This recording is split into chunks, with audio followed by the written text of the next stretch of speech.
لفی خسر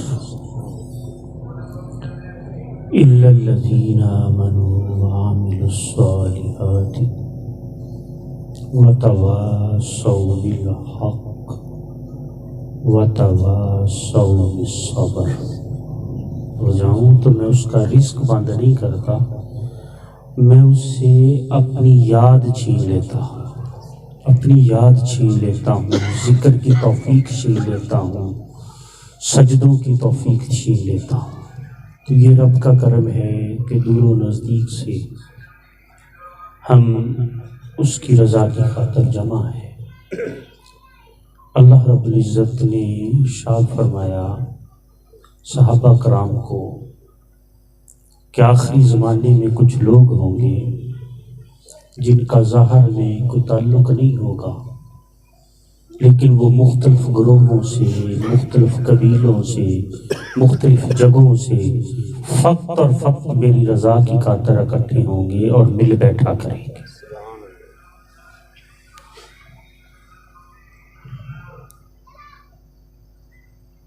اور یہ بڑی بات ہوتی ہے سنگت و صحبت کی۔ بزرگ فرماتے ہیں یک زمانہ صحبت با اولیاء بہتر از 100 سالہ طاعت پہ لیا، کہ اللہ والوں کی سنگت میں ایک پل کے لیے بیٹھ جانا 100 سال کی بے ریا عبادت سے بہتر ہے۔ سامری جادوگر حضرت موسیٰ علیہ السلام کے دور میں انہوں نے بچڑا بنایا۔ سورہ بقرہ میں یہ واقعہ بیان ہے، پہلے پارے میں انہوں نے ایک بچڑا بنایا سونے کا۔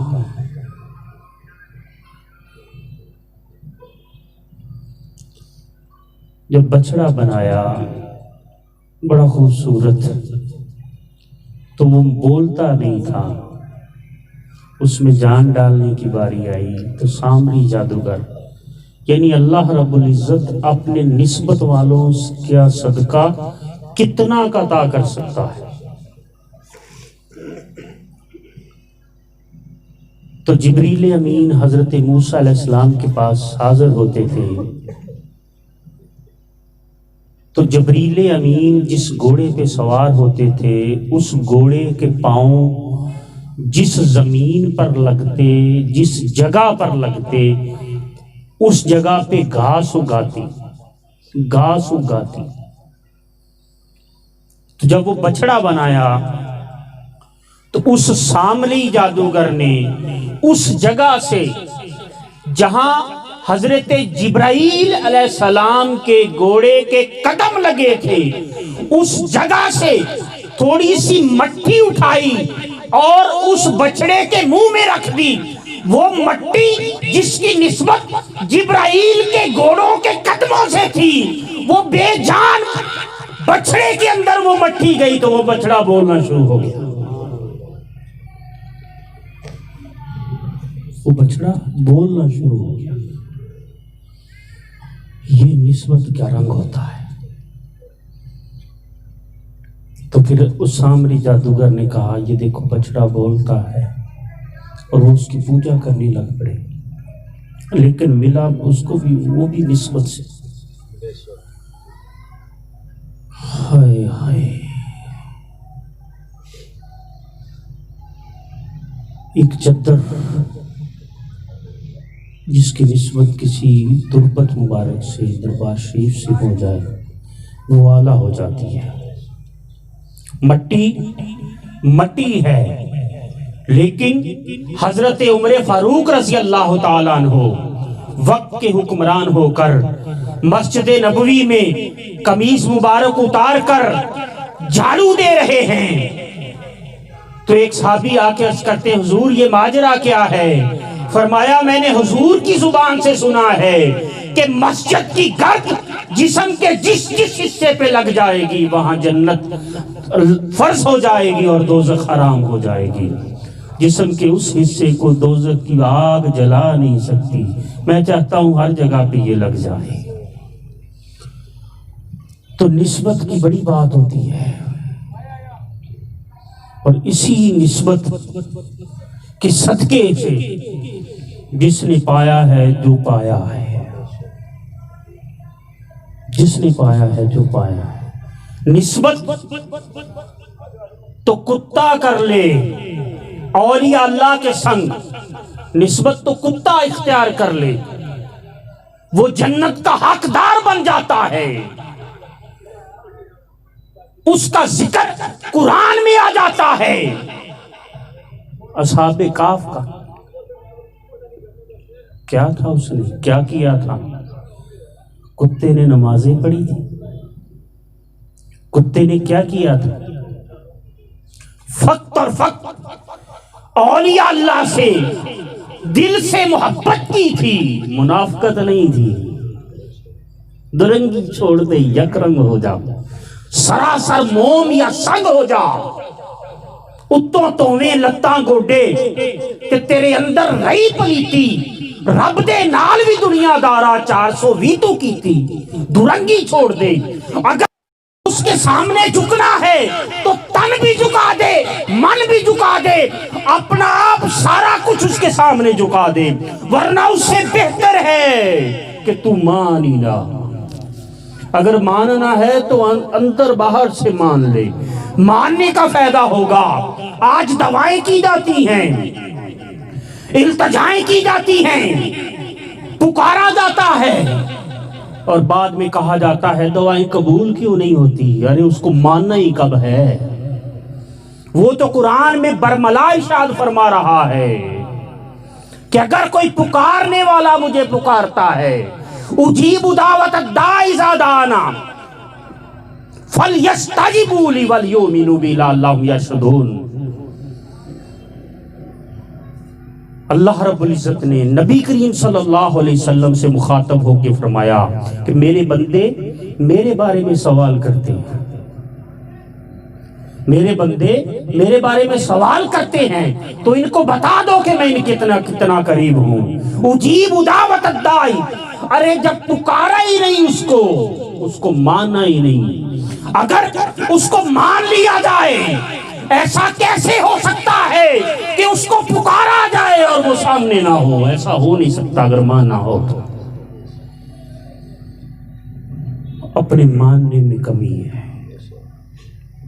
اپنے سمجھنے میں کمی ہے، وہ دور نہیں ہے۔ اجیب دعوت الداعی، رب کائنات فرما رہے، قرآن ہے، اجیب دعوت الداعی، جواب دیتا ہوں۔ جب کوئی پکارنے والا مجھے پکارتا ہے تو میں اس کا جواب دیتا ہوں، اس کا جواب دیتا ہوں، جواب آتا ہے۔ فَلْيَسْتَجِبُوا لِي، میں اس کا جواب دیتا ہوں۔ ارے رب کائنات تو اپنے بندوں سے اتنی محبت کرتے ہیں کہ 70 ماؤں سے زیادہ محبت کرتے ہیں، تو پھر کیسے ہو سکتا ہے؟ ہاں، مانا نہیں جاتا، درنگی کی زندگی اختیار کر لیتے ہیں۔ جیسا ہم مانتے ہیں ویسا وہ ہمارے لیے ہو جاتا ہے، جیسا ہم اپنے اندر یقین رکھتے ہیں اس کے حوالے سے، جیسا وہ مان کرتے ہیں، دھوکہ دینے کی کوشش میں لگے رہتے ہیں، اس کو مانا ہی نہیں، اس کو پوچھ کے دیکھا ہی نہیں۔ ہائے ہائے، بس بات صرف اتنی سی ہے۔ اور جب کوئی مان لیتا ہے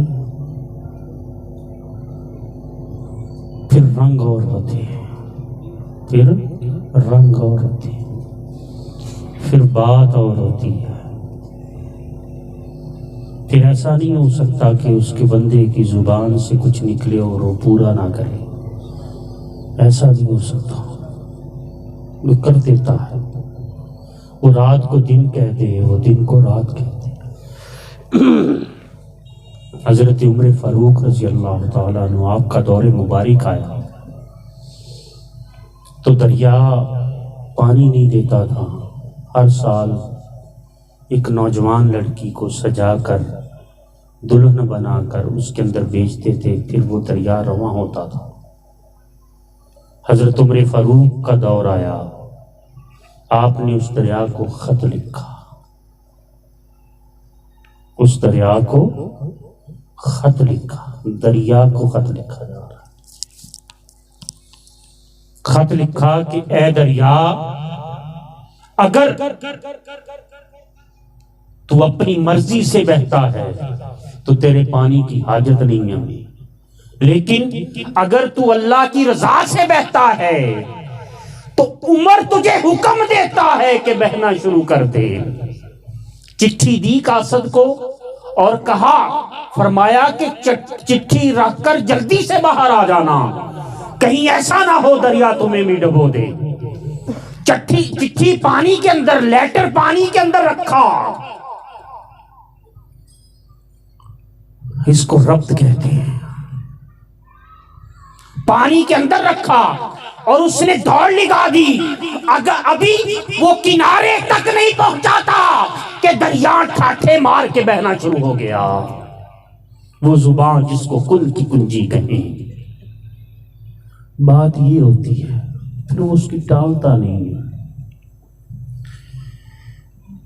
ہائے خودی کو کر بلند اتنا کہ ہر تقدیر سے پہلے خدا بندے سے خود پوچھے، بتا تیری رضا کیا ہے۔ اس رستے کے مسافر تو بن کے دیکھو، خودی کو کر بلند اتنا، ہر تقدیر سے پہلے۔ ہم تو کہتے ہیں نا قسمت میں تھا، شاید لکھا تھا، ایسا ہو گیا۔ علامہ اقبال فرماتے ہیں کہ تقدیر مرد مومن کے در کی لونڈی ہے۔ بات یہ نہیں ہے، بس خود کو سمجھانا مشکل ہے، ذرا بات خود کو سمجھانے کی ہے، خود کو بدلنے کی ہے، بس بات اپنی ہے، دوسروں کی طرف دیکھتے رہتے ہیں، کبھی ادھر کبھی ادھر، نہیں یار، بات خود کو دیکھنے کی ہے۔ من عرف نفسہ فقد عرف ربہ، جس نے خود کو پہچان لیا، یاد رکھیں جس نے اپنے نفس کی پہچان کر لی، خود کی پہچان کر لی، وہی اس تک پہنچا، اسی نے رب کی پہچان کی۔ ہم چاہتے یہ ہیں کہ ہم سب کی طرف دھیان بھی رکھیں اور رب تک بھی پہنچ جائے، ایسا ہو نہیں سکتا، رستہ غلط چنا ہے۔ اگر اس تک پہنچنا ہے، من میں ڈوب کر پا جا سراغ زندگی، میرا نہیں بنتا نہ بن، اپنا تو بن۔ ارے وہ تو اندر سے ملے گا، یہ تو بیت اندر کا ہے۔ اے تن تیرا رب سچیدہ حجرا، اندر پا فقیرہ چاہتی ہوں، بات تو اندر جاتی پانے کی ہے، ادھر ادھر جاتی پانے سے نہیں ملتا ہو، اپنے اندر، من کے اندر، من میں ڈوب کر پا جا سراغ زندگی۔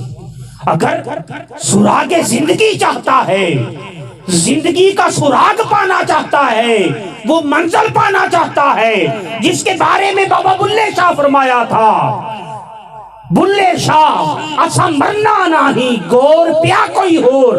ارے یہ زندگی اور موت یہ تو پیچھے رہ جاتی ہیں، زندگی اور موت مومن ان سے بالا تر ہے۔ جب سجدہ ہوا تھا تو زندگی بھی ساجد تھی اور موت بھی ساجد تھی، وہ بھی سجدہ کرنے والوں میں شامل تھی، یہ تو پیچھے رہ جاتے ہیں۔ تیری منزل تو کچھ اور ہے، تو مسافر ہی کسی اور جگہ کا ہے۔ اے طائر لاہوتی، ہے اس رزق سے موت اچھی، رزق سے آتی ہو پرواز میں کوتاہی۔ تیری منزل کچھ اور ہے، تیری منزل یار ہے، تیری منزل رب ہے۔ ارے اپنی ذات کو فنا کر کے اس کی ذات میں گم ہو جا، پھر جو تجھے دیکھے گا اس کو پالے گا، جو اس کا پتہ دیکھے گا وہ تجھ تک پہنچ جائے گا۔ بات تو یہ ہے یار، سفر تو یہ ہے۔ جو خدا کو ڈھونڈا اب تو ہی بتا تیرے آستانے کو میں کیا کہوں. ایسے نہیں بولا انہوں نے. ہائے ہائے ہائے ہائے. اب تو ہی بتا تیرے آستانے کو کیا کہوں. جو خدا کو ڈھونڈا تو تم ملے, تمہیں پا لیا تو خدا ملا. ہر بات ایک ہے, بس رپڑ ڈال دیے, رپڑ میں نہ پڑو یار. بس اپنے محبوب کو راضی کر لو. بس باقی چکروں سے نکل آؤ, باقی چیزوں کو چھوڑ دو. بس من میں ڈوب کر پا جا سراغ زندگی. میرا نہیں منتا نہ بن, اپنا تو بن. اللہ رب العزت سب کا نظر